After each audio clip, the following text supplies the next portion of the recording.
Selamat datang, salam sejahtera.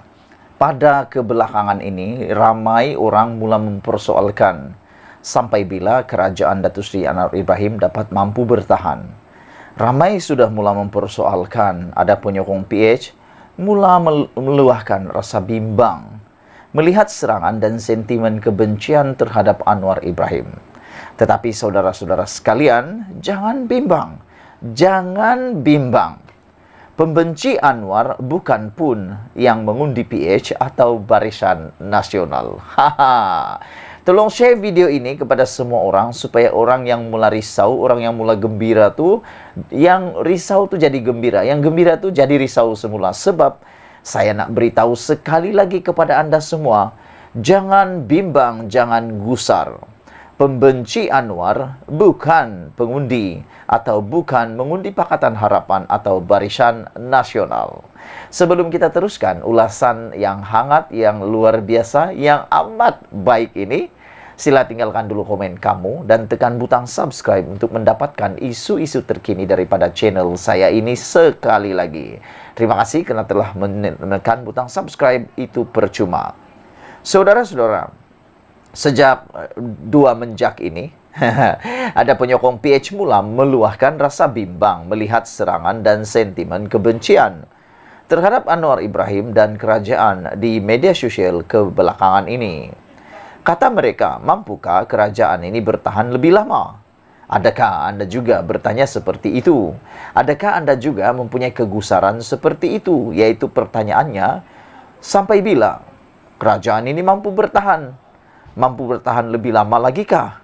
Adakah itu dalam fikiran Anda? Sekiranya itu ada dalam fikiran Anda, boleh kamu tinggalkan komen dalam ruangan komen. Realitinya, pelbagai perkara mereka jadikan isu untuk menimbulkan keraguan terhadap kerajaan. Tidak terkecuali berkaitan hal-hal yang tiada kaitan sama sekali dengan Anwar atau janji PH pada PRU 15 lalu. Janji menurunkan harga minyak. Walaupun orang yang waras tahu dia adalah janji pada PRU 13 dan tidak terdapat dalam manifesto PRU 15, masih ada yang suka mengulang-ulang isu tersebut dan mempertikaikan bila lagi ia mahu dilaksanakan. Mereka ini, saudara-saudara sekalian, selain selama ini semacam duduk dalam gua, perbuatan tersebut juga sebenarnya memperbodohkan diri sendiri kerana janji PRU 13 hanya boleh dituntut jika PH menang pada tahun 2013 dahulu. Kalau dalam peperiksaan sudah lama mereka berkenan diberikan markah dan pen merah kerana menggunakan fakta yang tiada berkaitan dalam isu yang dibangkitkan. Lebih teruk lagi, saudara-saudara sekalian, penamatan khidmat Ketua Pengarah Jabatan Perkhidmatan Awam baru-baru ini turut juga diseret nama Anwar yang melakukannya. Sekali lagi, mereka yang mengaitkan perkara itu dengan Anwar memang sah selama ini duduk dalam gua. Memang dalam gua, suka dalam gua, tinggal dalam gua, harap-harap tak mati dalam gua lah. Kerana langsung tidak membaca berita semasa sejak 5-6 bulan sebelum ini. Kalau mereka jenis yang peka dan rajin membaca, tentu mereka tahu isu sebenar berkaitan Ketua Pengarah JPA yang ditamatkan khidmatnya oleh Ketua Setiausaha Negara itu. Tetapi yang terus tidak habis-habis dipertikaikan ialah kedudukan Anwar sebagai Perdana Menteri melalui pembentukan kerajaan perpaduan sebagaimana dititahkan oleh Yang di-Pertuan Agong. Pelbagai aspek dan sisi lain cuba dijadikan alasan untuk mempertikaikannya tanpa mereka memahami bahawa kuasa melantik Perdana Menteri adalah hak agung berdasarkan keyakinan siapa yang pada hemat baginda memiliki sokongan majoriti ahli-ahli parlimen. Bukannya pada hemat ahli-ahli parlimen, tetapi pada hemat baginda. Baginda tidak terpengaruh dengan sentimen Muhyiddin, sentimen Anwar, sentimen Ismail Sabri Yaakob, sentimen Zahid Hamidi. Dia tak akan terpengaruh dengan sentimen itu. Baginda akan melantik berdasarkan kepercayaan kepada siapa yang paling banyak mendapat majoriti. Sepatutnya setelah pelantikan dibuat oleh Agong, dan kemudian Anwar sendiri menunjukkan jiwa besarnya dengan sedia membawa usul undi percaya di parlimen pada 19 Disember ini. Semua pihak mesti bertenang dan menunggu tarikh tersebut untuk berbuat sesuatu. Jika yakin ada sokongan dan mahu menjatuhkan Anwar, tolaklah beliau dalam undi percaya tersebut. Ini tidak mencecah dan meroyan tak henti-henti, yang memberi gambaran jiwa mereka sedang kacau dan begitu tertekan setelah hilang gaji serta jawatan. Setengahnya pula memperolehnya hanya dengan duduk di rumah saja. Pun begitu, saudara-saudara sekalian, jika kita perhati dan teliti, mereka yang tidak henti-henti mempertikai kerajaan dan Anwar sekarang ini bukanlah daripada penyokong atau pengundi PH, juga bukan penyokong dan pengundi BN. Yang parti ini kian telah bersama-sama membentuk kerajaan perpaduan.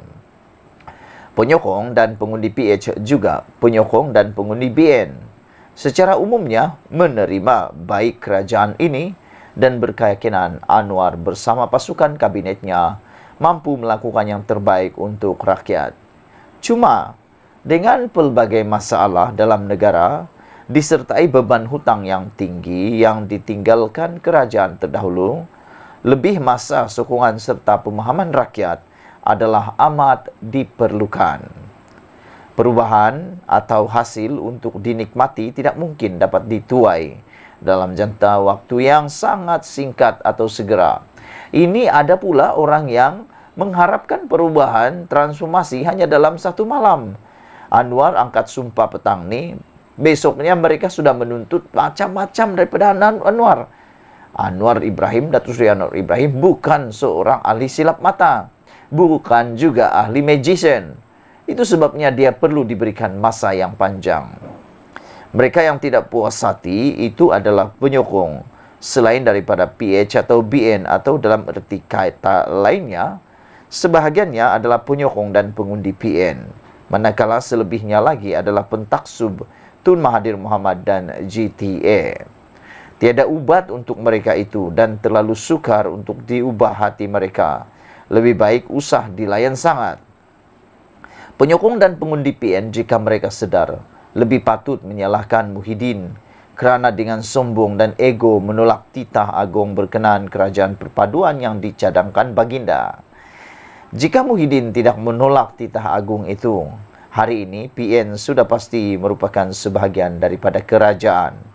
Dah diri sendiri menolak kerajaan perpaduan, tapi marah pula orang lain yang mahu dan berada dalam kerajaan perpaduan. Tidakkah mereka ini sakit sebenarnya? Begitu juga dengan penyokong dan pengundi GTA. Mereka sepatutnya ada rasa malu untuk mempertikaikan Anwar dan kerajaan yang dipimpinnya sekarang. Ini kerana GTA sendiri selain ditolak, juga dikalahkan dengan teruk, sehingga hilang deposit di semua kawasan yang ditandinginya. Kalau bertanding pun sampai hilang deposit semua kerusi, duduk diam-diam sajalah layaknya. Sekian dulu untuk kali ini. Jangan lupa tinggalkan komen kamu untuk isu yang hangat ini. Jangan lupa juga bantu saya untuk tekan butang subscribe bagi membentuk dan membolehkan channel ini berkembang. Kita jumpa lagi. Malaysia kita punya, kita jaga sama-sama cintai Malaysiaku. Bye-bye.